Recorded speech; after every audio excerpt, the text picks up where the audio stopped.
Hello there. Welcome to episode 2 of the Main Street Restorer series brought to you by CNR and RBA. I am very excited to be back with Gokul. If you are new to this series, please go back and watch the first episode where we kind of introduce and tee off the idea of the Main Street Restorer, what that means, companies that are $6 million in revenue or less.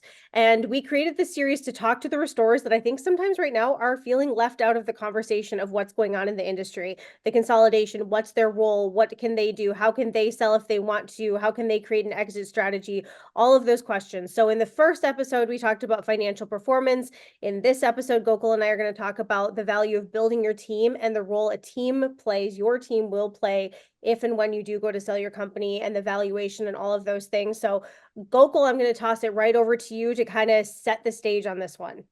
Yeah, sure. Thanks, Michelle, again. And don't just watch this video, go watch all of our videos. Awesome. Okay. So, all right. So now that I've plugged myself in there, We have a lot of videos. so You should go watch them all. That is absolutely true. There's multiple series from going back to 2022.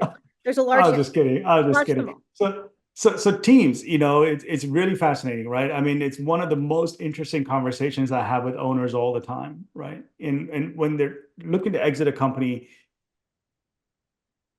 it's not the movies, right? I mean, a lot of people watch Wall Street and they watch all these old movies and they feel like the buyers are going to come in with their own team. And one of the questions a lot of sellers will ask me is, man, what's going to happen to my team? And my question is, it's just the opposite. Okay. They don't have their team, they're going to be depending on your team. Okay. So, and a lot of the buyers that actually will pay you full value for your business are coming from outside the industry. Mm-hmm. Okay. They don't know a dehu from an air mover yet. All right. And so they're banking on your team. So the stronger your team, the more valuable your company is to a buyer, right? It's that simple. So you got to build a team out as you grow the business. And you cannot be the center of all activities in your company. If you are, take a little bit of time and figure out why, and figure out if there's other people in your team that can slowly start to expand their role and expand their responsibilities. Because that's what the buyer's looking at. Because you're going to sell your company. Let's say I bought your company from you today and we're going to close on it tonight. Tomorrow I own it, and you're not just training me for the next 3 months or 6 months.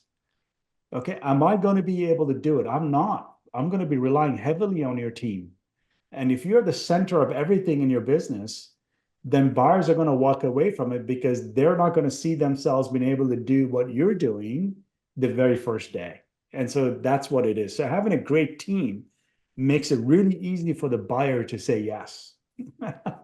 And how does the potential buyer, determine the value of the team? So it's really interesting. So you're going to go into, we have these buyer seller conversations and conference calls, right? And usually the first question is always about revenue and how did you grow your business and all that. Yep. And the second question, it's in the top 3, without a shadow of a doubt. Tell me about your team. So it's going to happen with every buyer that you speak, and it'll be one of the top 3 questions. And the smarter an investor is and a buyer is, it'll be their first question. They don't even talk to you about your financials or anything else other than understanding your team first. And you've got to be able to talk about your team. And you got to be able to say, hey, Brenda over here does ABC and she's fantastic. And here's why she is so fantastic at her role. And Bob over here is my production manager. And he's been with me for whatever, 5, 6 years. And he's grown from a tech to a path. So having, at the end of the day, I think, and I'll try to keep this conversation short because I can keep talking about this for hours, but I think COVID, and when we ran into a crunch for employees, I think our industry learned a very important lesson is that our team matters, and culture matters, and all the soft sciences, that we maybe put in the back burner came to the forefront. Yep. And I think giving your team a lot of love and making sure that they have paths that they can grow into your company and the roles that they can grow into, and being able to demonstrate that to a potential buyer is like liquid gold. I mean, it's probably not even gold. It's probably like diamonds pouring from the sky or something. But yeah, it's unbelievable. Yeah. So team is really critical, and no buyer is going to come in with their own team. Okay. And if they do, they're not your buyer because we want to protect your legacy and we want to protect your employees. You know, we say no to almost 3 out of 5 buyers because they're not a fit. So when we're talking to buyers and we're talking about teams and we're also talking about fit. As much as they're saying yes to you, we're also vetting them and we're saying yes or no to them.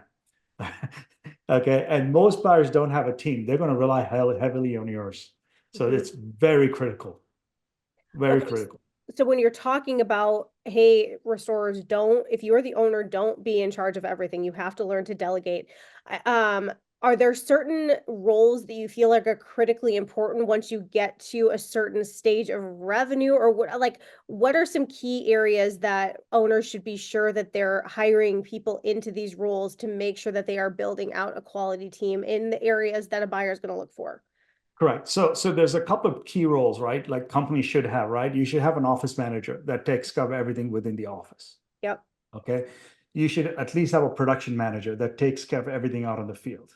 Yep. Those two positions are absolutely critical, right? A bookkeeper, whether it's inside, inside your firm or outside, is really, really critical. So to me, those 3 positions are a must because what that tells a buyer is, okay, there's someone in charge of the office, there's someone in charge of the field.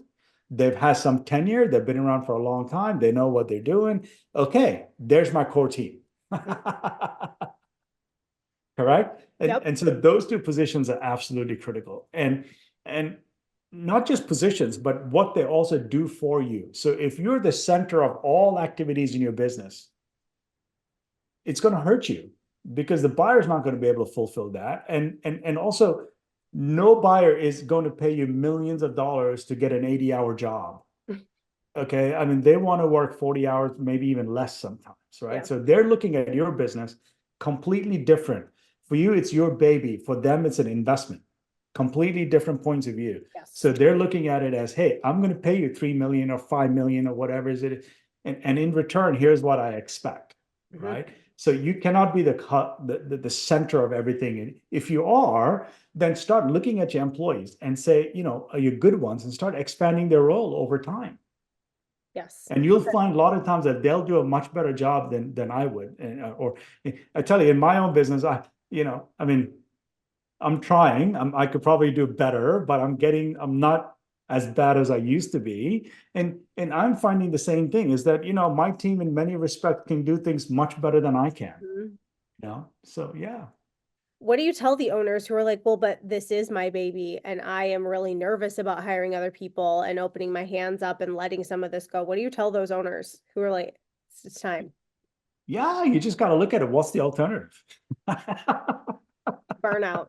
Yeah, Yeah. you know, Same field. you don't have a lot of choice. No. You either be a one-man person burnt out at 80 hours. One of the most common reasons people call us wanting to exit their company is burnout.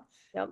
And you've been working, from morning 5 o'clock till evening 8 o'clock and missed every baseball game and missed every dance and missed everything, and you want to sell that, no one's going to buy it. I mean, it's tough talk today, but that's the reality of it, right? So you really don't have an option other than you have to grow, you have to get a different perspective, and you're going to make mistakes, and you got to allow for that, and you have to grow, and you have to learn how to build a team. There's certain things that just simply don't have choices. If you decide you're going to have a great company, you're going to have a team around us. Hmm. Okay, so we've talked about the physical team and the people and the positions, but culture is a huge component of this as well. So, Right. how do buyers evaluate culture? What are they looking for there to determine? Everybody has a culture, but that doesn't mean it's a good one. Yeah. So here's what's going to happen is when you go into due diligence in your business, once you get an offer, let's say you have a buyer that you like, they're going to ask you for your HR files. They're going to ask you for payroll reports. And they're going to ask you for everyone you fired and everyone you hired over the last couple of years. And then they're going to start looking at trends. Mhm. Okay, so if your company is a revolving door, that's smoke. And then they're going to say there's fire, and they're going to start asking a lot of questions. If you got a career path, if you've seen people that are with their company for a reasonable amount of time, I mean, not everyone needs to be employed like 30 years, but some tenure, Yeah. people do change jobs. That's reality of life. But some regular tenure within your company where they're happy, and they've been with you 3, 4, 5 years, that's how they find out how good your culture is. Mhm. Yes. And I'll tell you, here's also another really interesting way really smart buyers figure out your culture. They'll ask the employee, they'll ask the owner, how did you grow your business? And I've had buyers walk out if the owner goes, I did this, I did this, I did this, I did this. Okay, they know it's all about the owner and they will walk. It's happened. It happens all the time. But if the owner responds by saying, well, listen, I know very little. My team did this, and my team did this, and my team did this, and my team did this, they can instantly find out what kind of personality you are. What It's a type of, great are you litmus a test, leader isn't or are it? you a boss? What are you? Yep. Big difference between the two. Okay. Correct. Anything Correct. else that you want to add before we wrap up this conversation on building a team? Anything else? Any other Yeah, nuggets? so let's talk about being a hub and a spoke, right? I mean, it Yeah. is your baby. I totally get it. I mean, I'm going through that over the last couple of years as I grow my team, and give out more responsibility and change members that are not a fit and all these things that we do as owners of companies. I think one of the easiest things you can do, and I did it too, is you just get a cup of coffee or whatever, and make a list of employees that are hardest to replace to the easiest to replace, right? And your really star employees, give them more responsibility, give them more opportunities, and also don't look at just their resume. Look at uh, learn to look beyond the resume because they have skills that they're bringing from church, from volunteering, from being a coach at baseball, or being a whatever side gigs that they're doing. There's so much talent. So I think one of the big mistakes is everyone looks at applications and employees. I think if you spend some time, I think you will uncover talent within your firm that will just absolutely astonish you. I would highly encourage you to do that. Is don't talk, go walk around, talk to all the employees and start finding out what they do outside of work, and you'll find talent and skills that are unbelievable. Try it out. 100%. I agree with that.